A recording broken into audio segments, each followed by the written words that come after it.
Gini, memang harusnya kita tidak perlu ikut Syafi'i atau Imam Malik, Imam Ahmad, Imam Abu Hanifah, itu nggak perlu.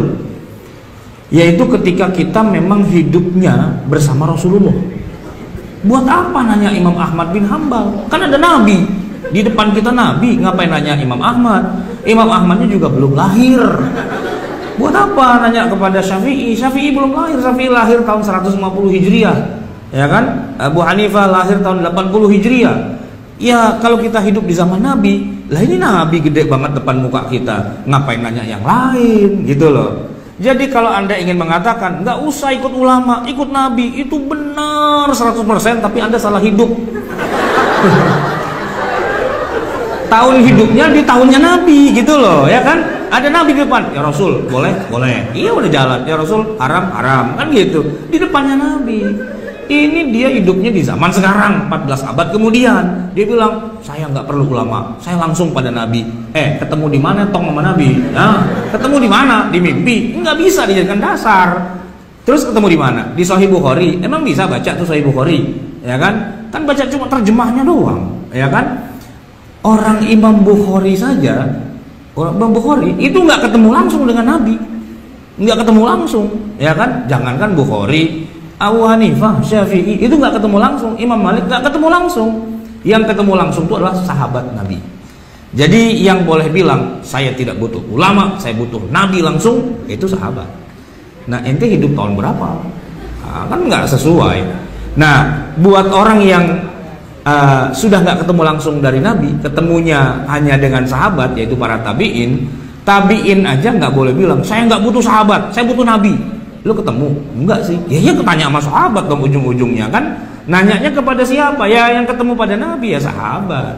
Itu kalau tabiin. Nah kalau di bawahnya tabiin, atba'ut tabiin, ya nanyanya kepada tabiin. Tabiin dari para sahabat, sahabat ya dari Rasulullah.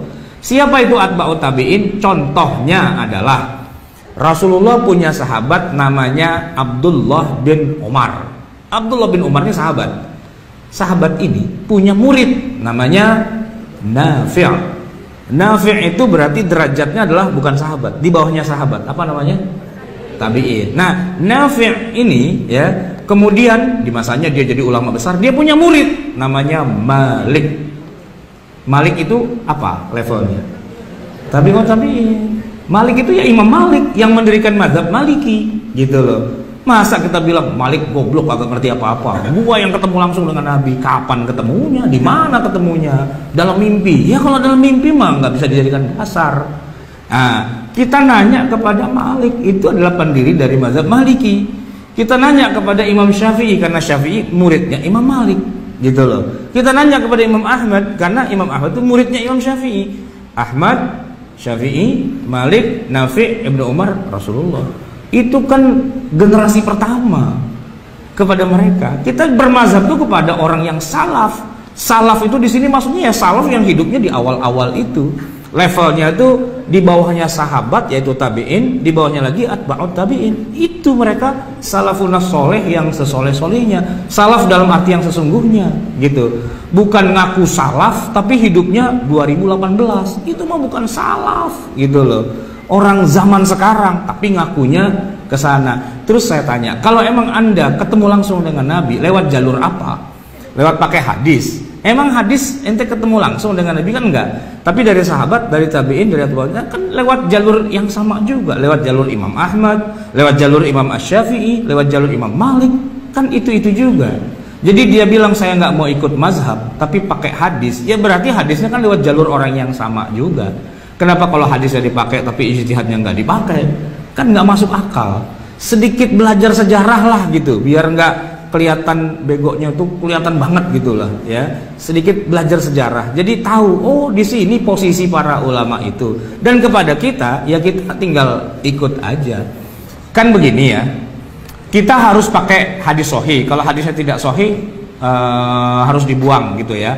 Oke, sepakat. Tapi sebagai seorang yang mujtahid, maka hadis yang dikuasai itu tidak boleh cuma 1-2 biji aja, nggak bisa. Hadis itu jumlahnya banyak, bukan cuma puluhan, ratusan, ribuan, tapi bisa jutaan jumlahnya. Nah orang itu tidak bisa dikatakan sebagai mujtahid yang boleh diikuti pendapatnya kecuali dia sudah memenuhi syarat minimal dalam bab hadisnya. Kata Imam Ahmad itu minimal Anda harus menghafal hadis paling tidak 500.000 hadis. 500.000 hadis untuk bisa menggambar begini loh yang namanya sholat. Itu kan hadisnya ada ribuan. Nah kalau cuma tahunya 10, 20 hadis atau 40 hadis Arba'in Nawawiyah, ngaku-ngaku sudah mujtahid, nggak bisa. Kenapa? Karena masih ada ribuan hadis lagi yang dia belum pernah baca. Nah buat kita yang awam, ya, kita nggak perlu menghafal 500.000 hadis, itu nggak perlu. Kelamaan, kagak apal-apal gitu kan. Ya silahkan mereka yang sudah punya kemampuan itu, dia kasih kesimpulannya aja. Setelah saya menguasai sekian ratus ribu hadis itu, saya kaitkan hadis ini dengan hadis ini dan sebagainya. Kesimpulannya, orang kalau mau sholat tuh harus nomor 1 niat, kedua takbiratul ihram, 3 baca Fatihah, 4 ruku, i'tidal, sujud dan sebagainya. Itu poinnya. Setelah dia pelajari semua, kesimpulannya begitu. Nah kita sebagai orang awam, kita ambil kesimpulannya aja. Karena yang beristihad juga bukan orang sembarangan, orang paling ngerti. Siapa lagi yang lebih ngerti dari mereka? Ya mereka ngajarin ke kita kayak gitu kesimpulannya. Ya itulah. Yang dibilang bermazhab itu kan ya begitu, nanya kepada yang memang ahlinya.